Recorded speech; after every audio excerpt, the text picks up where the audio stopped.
আল্লাহ তাআলা মানুষকে অসংখ্য নিয়ামত দান করেছেন। আমাদের জীবন, আমাদের স্বাস্থ্য, আমাদের ঈমান সবকিছুই মহান আল্লাহ রাব্বুল আলামিনের দান। কিন্তু মানুষ এই নিয়ামতকে ভুলে গিয়ে অনেক সময় অকৃতজ্ঞ হয়ে যায়। ইসলাম কৃতজ্ঞতার শিক্ষা দেয়। কারণ কৃতজ্ঞতা শুধু মুখে আলহামদুলিল্লাহ বলার নাম নয়, বরং তা অন্তরে অনুভব করা, মুখে প্রকাশ করা এবং কর্মে তা প্রমাণ করার নামই হচ্ছে কৃতজ্ঞতা। আজকে আমার আলোচ্য বিষয় হচ্ছে কৃতজ্ঞতা ও অকৃতজ্ঞতা। ইসলামের দৃষ্টিতে আমরা দেখতে চাই আল্লাহ রাব্বুল আলামিন কৃতজ্ঞতার কি নমুনা রেখেছেন, কৃতজ্ঞতার জন্য আল্লাহ রাব্বুল আলামিন কি পুরস্কার রেখেছেন, এবং যারা অকৃতজ্ঞ তাদের ব্যাপারে আল্লাহ রাব্বুল আলামিন কি ধরনের ভয়ঙ্কর বার্তা দিয়েছেন। মহান আল্লাহ রাব্বুল আলামিন পবিত্র কোরআন কারীমের মধ্যে বলেছেন, ওয়াশকুরু লি ওয়ালা তাকফুরুন ফাযকুরুনি আযকুরুকুম ওয়াশকুরু লি ওয়ালা তাকফুরুন। আর তোমরা আমার প্রতি কৃতজ্ঞ হও, অকৃতজ্ঞ হও না। তার আল্লাহ রাব্বুল আলামিন তার নিজ সম্পর্কে বলেছেন যে আল্লাহ সম্পর্কে যে তোমরা আমার প্রতি, আল্লাহর প্রতি তোমরা কৃতজ্ঞ হও, সবসময় শুকরিয়া আদায় করো, কখনোই তোমরা অকৃতজ্ঞ হও না। কারণ এই জীবন তো আল্লাহ রাব্বুল আলামিনই দেওয়া। এই শ্বাস প্রশ্বাস অক্সিজেন আমরা যেটা নিচ্ছি সবকিছুই আল্লাহ রাব্বুল আলামিন দিয়েছেন। সূরাতুল বাকারা। কৃতজ্ঞতার প্রতিদান হিসাবে আল্লাহ রাব্বুল আলামিন আমাদের কিছু আয়াত দিয়েছেন। কৃতজ্ঞতার প্রতিদান, লাইন শাকারতুম লাযীদান্নাকুম।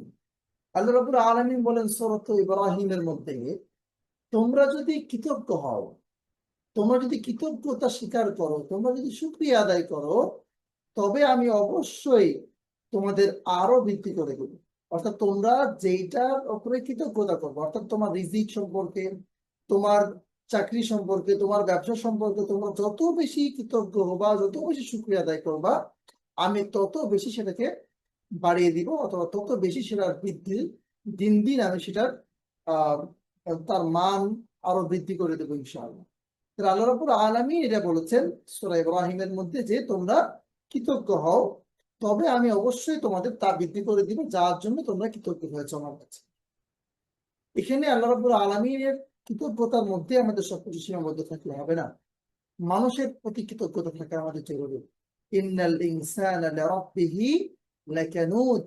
আল্লাহ রাব্বুল আলামিন এখানে সতর্ক দিয়ে বলেন, নিশ্চয় মানুষ তার প্রতিপালকের প্রতি অকৃতজ্ঞ। অর্থাৎ মানুষ কিন্তু আল্লাহ রাব্বুল আলামিনের যে নিয়ামত আমরা ভোগ করি তার তুলনায় মানুষ অত্যন্ত কম আল্লাহর কৃতজ্ঞতা প্রকাশ করে।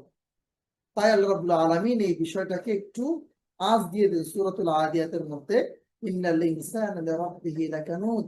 নিশ্চয় মানুষ তার প্রতিপালক মহান আল্লাহর প্রতি অনেক কৃতজ্ঞ হওয়ার চাইতে অনেক কম, অর্থাৎ অতি অকৃতজ্ঞ। তারা আল্লাহ রাব্বুল আলামিনের শুকরিয়া খুব বেশি আদায় করতে পারে না। আমরা যদি হাদিসের মধ্যে চোখ বুলাই, আল্লাহ রাসূল মুহাম্মদ সাল্লাল্লাহু আলাইহি সাল্লাম বলেছেন, যে মানুষকে কৃতজ্ঞতা প্রকাশ করে না, সে আল্লাহকেও কৃতজ্ঞতা প্রকাশ করে।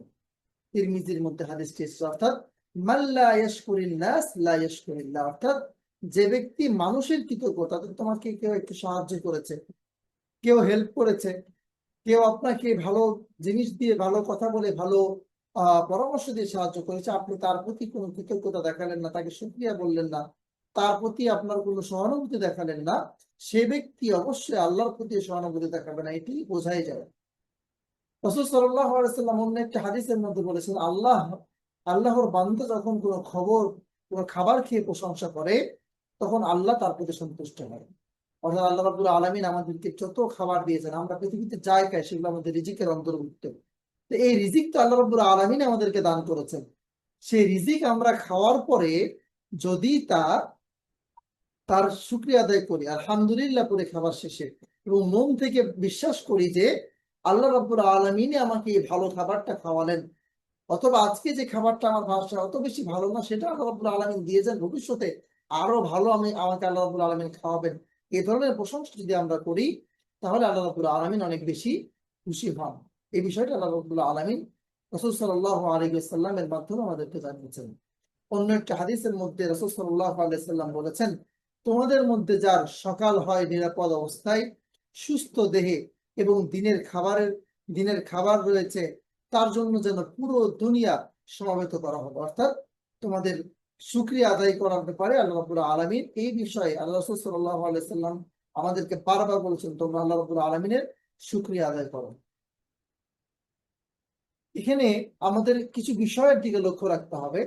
কৃতজ্ঞতা মানে শুধু আলহামদুলিল্লাহ বলে শেষ নয়, যে আমাদের একটা অভ্যাস হয়ে যায় আলহামদুলিল্লাহ বললে হয়তো কৃতজ্ঞতা শেষ হয়ে যায়। হ্যাঁ, কৃতজ্ঞতার সর্বোত্তম পন্থা হচ্ছে আলহামদুলিল্লাহ বলা, কিন্তু এটাও আলহামদুলিল্লাহ বলার সাথে সাথে আপনার অন্তরের যে নিয়ামতকে স্বীকার করতে হবে। যে নিয়ামতের জন্য আপনি শুকরিয়া আদায় করছেন, সেটার জন্য অন্তর থেকে, মন থেকে প্রশংসায় বের হয়ে আসতে হবে। কৃতজ্ঞতাটা মন থেকে আসতে হবে এবং মুখে প্রশংসা করা এবং কর্মে পরবর্তীতে যখন আপনি আবার এর থেকে ভালো কিছু করবেন, তার চেয়ে বেশি শুকরিয়া আদায় করা হচ্ছে জরুরি। আজকের সমাজে আমরা ছোট ছোট নিয়ামতকে ভুলে যাই। সুস্থতা, পরিবার, ঈমান, পাঁচ ওয়াক্ত সালাত, এই সকল আদায় করার যে আল্লাহ রাব্বুল আলামিন একটা সুবর্ণ সুযোগ আমাদেরকে দিয়েছেন। আমরা যে সুস্থ আছি, আমাদের পরিবারকে নিয়ে আমরা ভালো খাচ্ছি, ভালো আছি, এটা আমরা ভুলে যাই। এসবের জন্য আমরা সর্বদা কৃতজ্ঞ হওয়া উচিত। আল্লাহর কাছে সব সময় আমাদের চাওয়া উচিত। অকৃতজ্ঞতা মানুষের অন্তরকে অত্যন্ত কঠিন, অত্যন্ত শক্ত করে দেয় এবং আল্লাহর রহমত থেকে তাকে দূরে সরে দেয়। যখন কোনো ব্যক্তি আল্লাহর শুকরিয়া আদায় করে না, কোনো কিছু পাওয়ার পরে যখন মন থেকে সেটা বলে না যে আলহামদুলিল্লাহ, আমি আল্লাহ আপনি আমাকে দিয়েছেন, যতটুকু দিয়েছেন আমি এতেই খুশি, এই ধরনের অন্তর যখন সে বিশ্বাস করে না এবং মুখে যখন সে স্বীকৃতি দেয় না, আল্লাহ রাব্বুল আলামিন আস্তে আস্তে তাকে যতগুলো রহমত দেওয়া হয়েছিল, যতগুলো বারাকা দেওয়া হয়েছিল, সেগুলো আস্তে আস্তে তার কাছ থেকে উঠে নেবে। এক্ষেত্রে আমাদের কিছু করণীয় আছে। আমরা কি করতে পারি? আমাদের এই শুকরিয়া বেশি বেশি আদায় করার জন্য আমাদের কি কি কাজ করা যেতে পারে? প্রতিদিন সকালে ও রাতে আলহামদুলিল্লাহ বলার অভ্যাস করতে। ঘুম থেকে উঠলাম, আলহামদুলিল্লাহ, আল্লাহ রাব্বুল আলামিন আপনি আমাকে নতুন একটি দিন দিয়েছেন। আবার রাত্রে ঘুমানোর সময় আমরা বললাম যে আল্লাহ আপনি সারা দিন আমাদের যতটুকু ভালো রেখেছেন, যেভাবেই রেখেছেন, আমি তাতে আলহামদুলিল্লাহ শুকরিয়া। এবং প্রত্যেকটি কাজের মধ্যে আল্লাহর নিয়ামতকে স্বীকার করে আলহামদুলিল্লাহ বলা। 2 নম্বর হচ্ছে আল্লাহর দানকৃত নিয়ামত ভালো কাজে ব্যবহার করা। অর্থাৎ আল্লাহ রাব্বুল আলামিন যে বিষয়গুলো আমাদেরকে দান করেছেন, আমাদের সুস্থ শরীর, সুস্থ একটা মন, তারপরে হচ্ছে আমাদের দেহ সতেজ আছে, তাহলে এগুলোকে আমরা কি করতে পারি? সুস্থ শরীর দিয়ে আমরা ভালো কাজগুলো করব, সমাজের কাজগুলো করব, সালাত আদায় করব। চোখ দিয়ে দেখতে পাচ্ছি, এত সুন্দর আল্লাহ নিয়ামত আল্লাহ রাব্বুল আলামিন দেখার সুযোগ করে দিয়েছেন। আমরা এই চোখ দিয়ে কোরআন কারীম তেলাওয়াত করব, ভালো জিনিস দেখে আল্লাহ শুকরিয়া আদায় করব। কারণ আল্লাহ রাব্বুল আলামিন বলেছেন, কুল সিরু ফিল আরদ ফানজুরু কাইফা কানা আকিবাতুল মুকাদ্দিবিন। তোমরা পৃথিবী ঘুরে ঘুরে দেখো। আল্লাহর নিয়ামত এবং আল্লাহর গজব দুইটাই আল্লাহ রাব্বুল আলামিন দেখতে বলেছেন। কারণ হচ্ছে তোমরা এই গজব গুলো দেখে দেখে কিভাবে করে তাদেরকে শাস্তিকর দেওয়া হয়েছিল, পাকড়াও করা হয়েছিল, দেখে দেখে তোমাদের অন্তরকে তোমরা শালীন করো, নতুন করে সাজাও, যাতে করে তোমাদের ভিতর থেকে এই জিনিসটা বের হয়ে না আসে, এই কাজটা যেন আবার নতুন করে পুনরায় তোমার ভিতরে না আসে। 3 নম্বর বিষয় হচ্ছে মানুষের উপকার পেলে তাদের প্রতি কৃতজ্ঞতা প্রকাশ করা। অর্থাৎ আপনাকে কোনো মানুষ, যে কোনো মানুষ, একজন মানুষকে আপনি কোনো কিছু দিয়ে আপনাকে কোনো কিছু দিয়ে সে সাহায্য করলো, আপনাকে একটা ভালো কথা বলে সাহায্য করলো, ভালো একটা পরামর্শ দিয়ে সাহায্য করলো, আপনি তার প্রতি কৃতজ্ঞ হন, তাকে শুকরিয়া বলেন, তাকে তার জন্য ভালো কিছু করে দেওয়ার চেষ্টা করেন, সে খুশি হয়ে যাবে এবং আল্লাহ রাব্বুল আলামিন এদিকে অনেক বেশি খুশি হয়ে যাবে। 4 নম্বর সর্বশেষ হচ্ছে অকৃতজ্ঞতা, অভিযোগ ও দুনিয়ার লোভ থেকে বেঁচে থাকা। অর্থাৎ আমরা মানুষের কৃতজ্ঞতা যাতে ভুলে না যাই, আল্লাহর কৃতজ্ঞতা করতে যাতে ভুলে না যাই, এবং অভিযোগ কোনো বিষয়ে যে আল্লাহ আমাকে এটা দেন নাই, আমি এটা পাই নাই, আমার দ্বারা এটা হবে না, আমাকে, আমার মনে হয় ব্রেন কম, আমার মনে হয় আমি আমি মনে হয় এই করতে পারি, এ ধরনের অভিযোগ নিজের প্রতি অথবা নিজের স্ট্রেস যাতে বেশি না চলে আসে, অন্তর যেন খালাস থাকে, এই বিষয়ে খেয়াল রাখা এবং দুনিয়ার যত লোভ লালসা আছে সেগুলোকে সাইডে রেখে দেওয়া। অর্থাৎ যতটুকু আমার জন্য প্রয়োজন, আল্লাহ রাব্বুল আলামিন কিন্তু কোরআনুল কারীমে শিক্ষা দিয়েছেন, রব্বানা আতিনা ফিদ দুনিয়া হাসানা ওয়া ফিল আখিরাতি হাসানা ওয়া কিনা আযাবান নার। হে আল্লাহ, আল্লাহর কাছে দোয়া করার জন্য আল্লাহ এই দোয়াটা শিখিয়ে দিলেন যে আপনি আমাকে উত্তম দুনিয়া দান করেন। উত্তম দুনিয়া কামাই করার জন্য যতটুকু প্রয়োজন ততটুকু আপনি নেন, কিন্তু বেশি লোভ করা যাবে না। বেশি লোভ যদি আপনি করেন, তাহলে দেখা যাবে যে আপনি আপনার শুকরিয়ার জায়গা থেকে দূরে সরে যাচ্ছেন, শুকরিয়ার জায়গা থেকে আপনি অনেক দূরে চলে যাচ্ছেন। কৃতজ্ঞতা হচ্ছে একজন মুমিনের জীবনকে সুখী, প্রশান্ত ও সফল করে তোলে। যারা কৃতজ্ঞ হয়, আল্লাহ তাদের নিয়ামত বাড়িয়ে দেন এবং রহমত নাজিল করেন, তাদের কাজে বারাকা দান করেন। তাই আসুন আমরা সবাই সত্যিকার অর্থে কৃতজ্ঞ বান্দা হওয়ার চেষ্টা করি। আল্লাহ রাব্বুল আলামিন আমাদের এই ফরিয়াদকে কবুল করুন। আল্লাহ রাব্বুল আলামিন আমাদের এই মনের বাসনাকে পূর্ণ করুন। আমরা যেন আল্লাহর কৃতজ্ঞ বান্দা হিসাবে নিজেকে গড়ে তুলতে পারি, সেই তৌফিক দান করুন। আমিন। আসসালামু আলাইকুম ওয়া রাহমাতুল্লাহি ওয়া বারাকাতুহু।